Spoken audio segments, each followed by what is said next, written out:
In 1967, astronaut Vladimir is coming back to Earth after completing his mission. Unfortunately, the ship's parachute fails and it starts going down at great speed, almost burning. Vladimir thinks he's about to die when he sees a light nearby. Many years later, psychologist Jean is running a test with kids. She gives them a marshmallow and says that if they wait to eat it, she'll give them another one later. Sadly, most kids end up eating it anyway, and she can always guess who will take each option. Later at home, Jean hears on the news that the psychologist chosen for the next Mars mission died in a helicopter accident on her way to the space station. At that moment, she gets a call with a job offer. 10 months later, the Ulysses mission only has 24 hours left before reaching Mars. Jean has been getting dirty with the ship's captain Martin, but they've agreed to leave feelings out of this. Soon Martin gathers the crew to discuss the details of their incoming landing, and Jean chats with William, the Swiss billionaire who is funding this project. Jean explains that on her official report she wrote everything is fine, but in reality the 10-month trip has taken its toll on the crew's mental health. Basile is showing symptoms of sociopathy. Simon is supposed to be second in command, but he barely speaks to the captain, and Martin is upset because he's breaking up with his wife Alessandra, who seems to be depressive. At that moment, Martin invites William to talk and he makes a big announcement. They actually aren't the first people to ever land on Mars. An American mission called Z1 got there first 2 weeks ago by making the trip in just 3 weeks with a new propulsion system. However, Earth hasn't heard from them except for a single video that the ship's AI Irene plays on the screen. A Z1 astronaut tells NASA not to rescue them because it's dangerous, and the video just ends. Martin and William have known about this for a week, and Simon and Jan complain that it was their right to know it could get dangerous.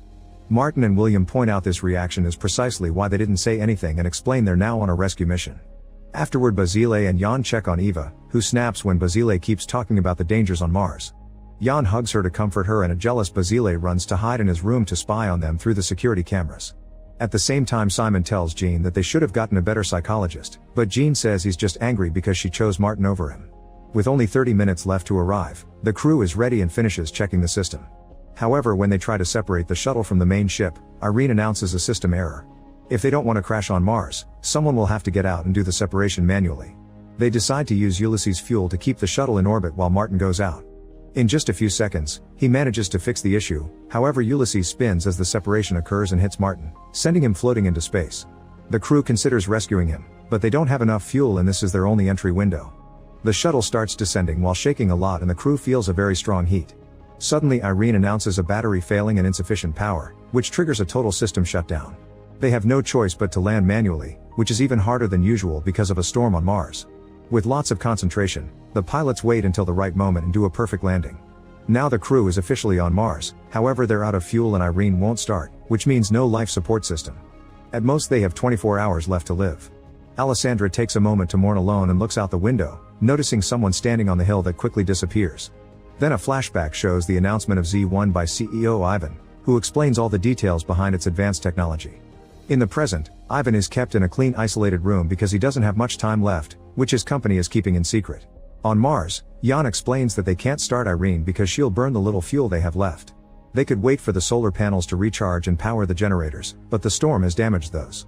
Their only option is to find Z1 and take its battery. Simon, Eva, and Jean leave on a rover while the others stay behind to work on the shuttle. They try turning off all the non-mandatory systems, but this still doesn't reboot Irene. Moments later, the rover team finds Z1's wreckage, but there are no signs of its crew. There are no batteries either. All they can take is another solar panel. The group starts making their way back when Jean sees an unconscious astronaut on the ground with a black box. They agree to take the person back, but at the shuttle, Jan won't open the door. Since the solar panel is useless, he thinks the depressurization process will use too much oxygen and kill them all, so he'd rather save those inside. At that moment, the astronaut wakes up at the same time Irene activates, miraculously keeping consumption below the limit. The doors are opened and the crew brings the new astronaut in, revealing it's Vladimir. He doesn't know how he got there and still thinks it's 1967. Vladimir doesn't say anything about his mission because that's confidential information. The crew thinks Vladimir is from the Z1 group and may have a mental disorder caused by the crash, so for now they let him rest and send a message to Earth.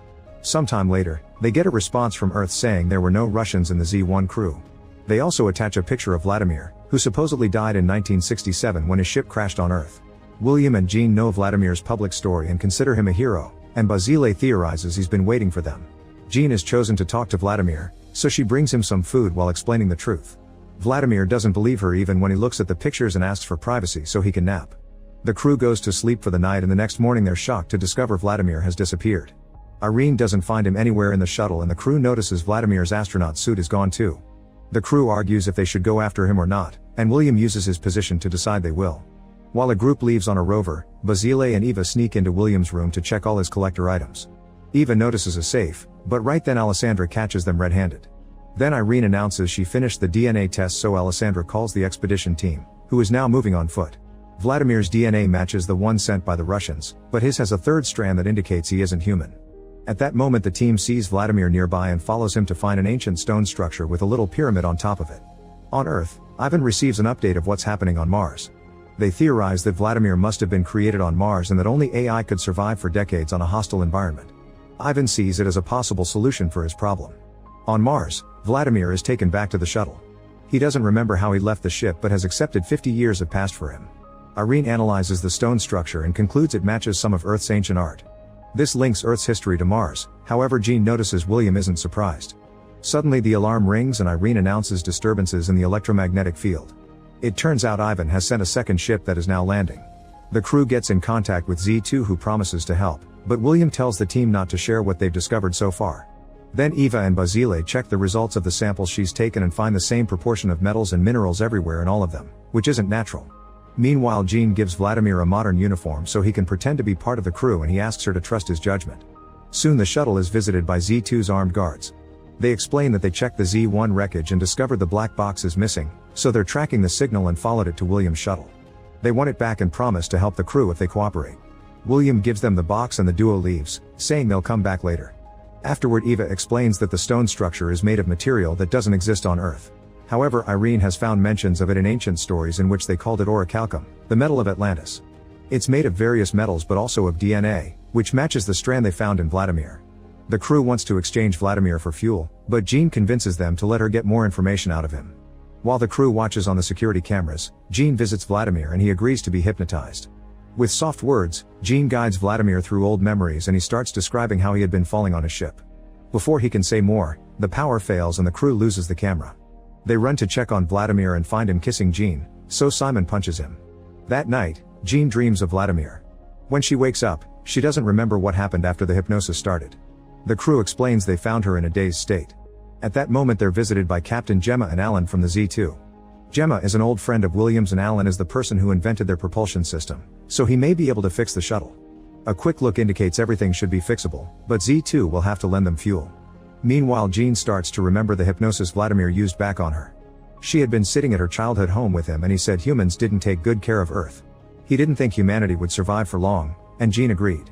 William shows Gemma around the shuttle and she asks the crew about the stone structure, leaving them in shock.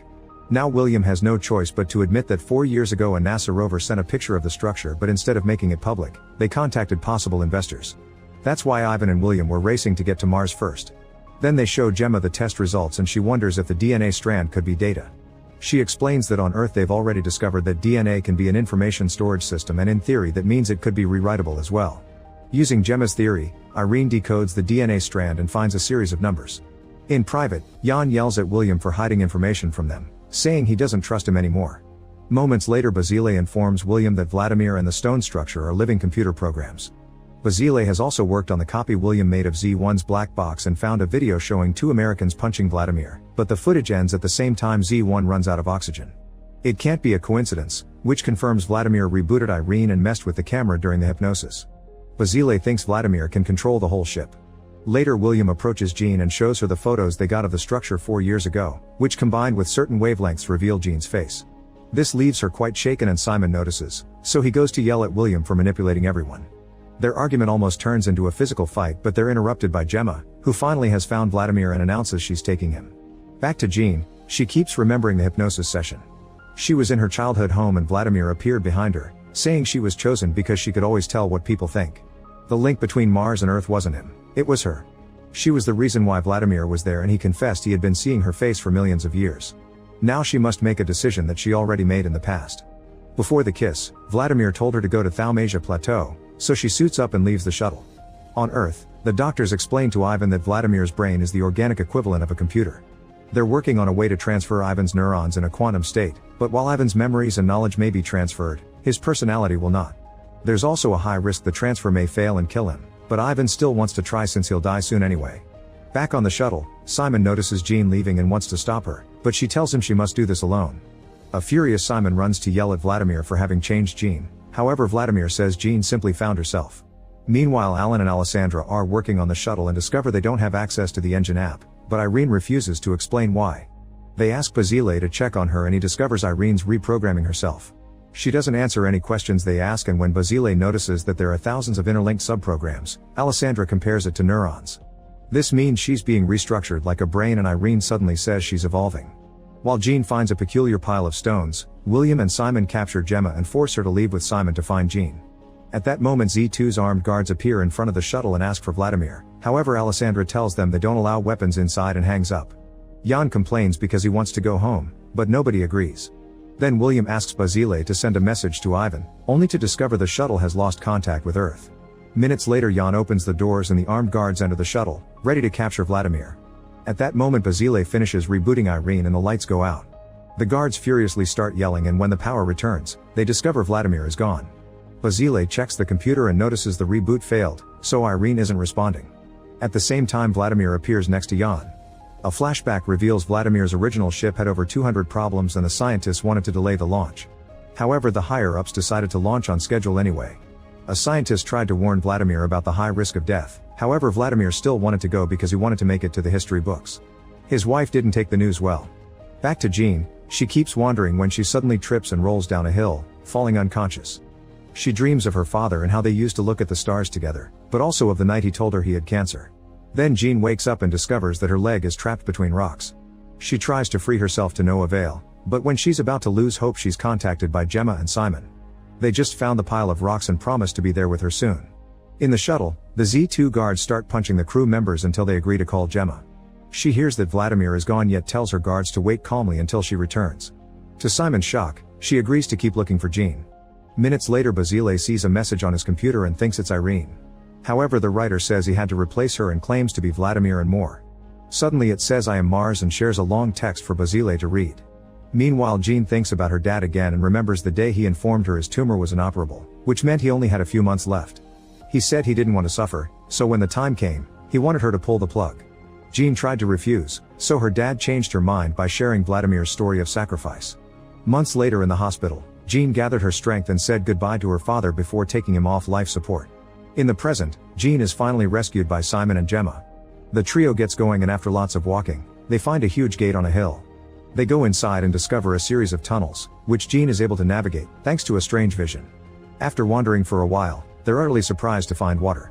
Back in the shuttle, Basile finally gets the computer working again and Eva immediately notices a dangerous storm approaching on the radar. It'll be there in around 10 hours, so the guards want to leave with Alan, who refuses to leave without the others. An argument ensues, but when things are about to get violent, the power goes out. In a few seconds the lights return and Vladimir appears, asking to be taken to Earth. The guards ignore Vladimir and announce they're leaving. Jan wants to come along and reminds them he let them in. Basile keeps checking his computer messages, which say trust me. On Earth, Ivan is dying during the procedure and he keeps seeing flashes of Vladimir on Mars. The doctors manage to save him, but he refuses to take any medicine afterward. While explaining why he needs the pain, he tells a nurse that it was humans who created artificial intelligence on Mars.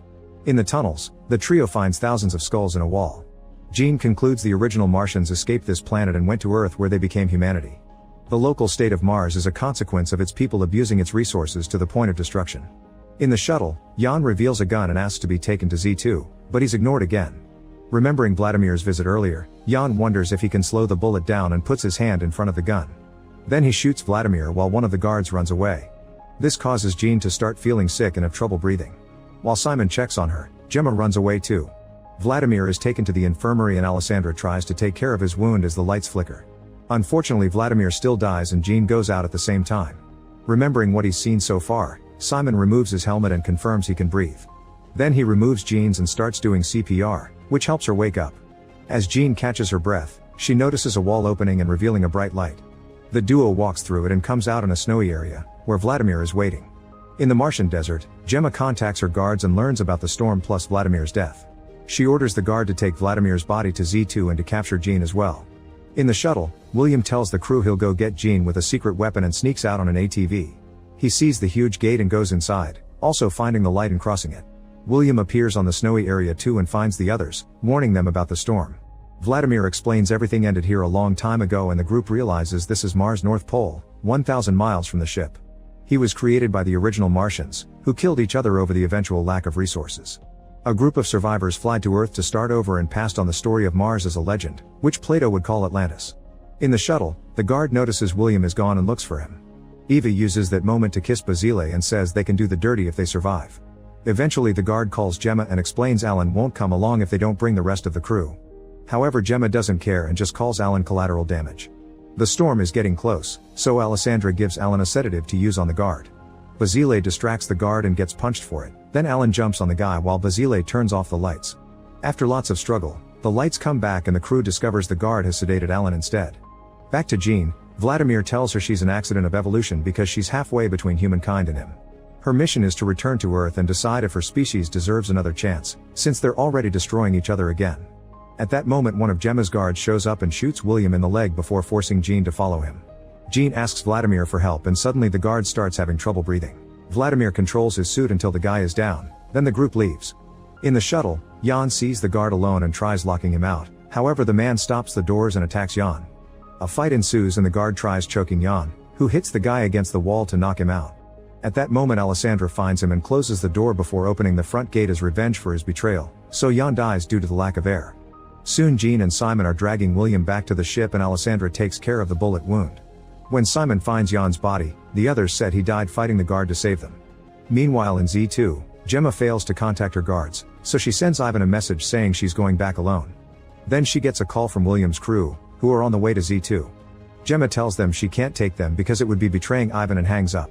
Jean convinces William to try again so he calls her, saying that both he and Ivan are manipulators but Gemma is supposed to be better than them.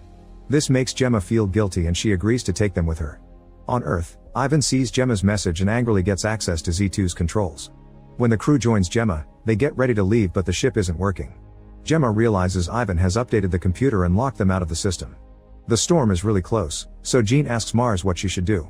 A bunch of memories flood through her brain and suddenly the ship activates while a message on the screen tells her hello. At that moment they see one of the guards approaching Z2.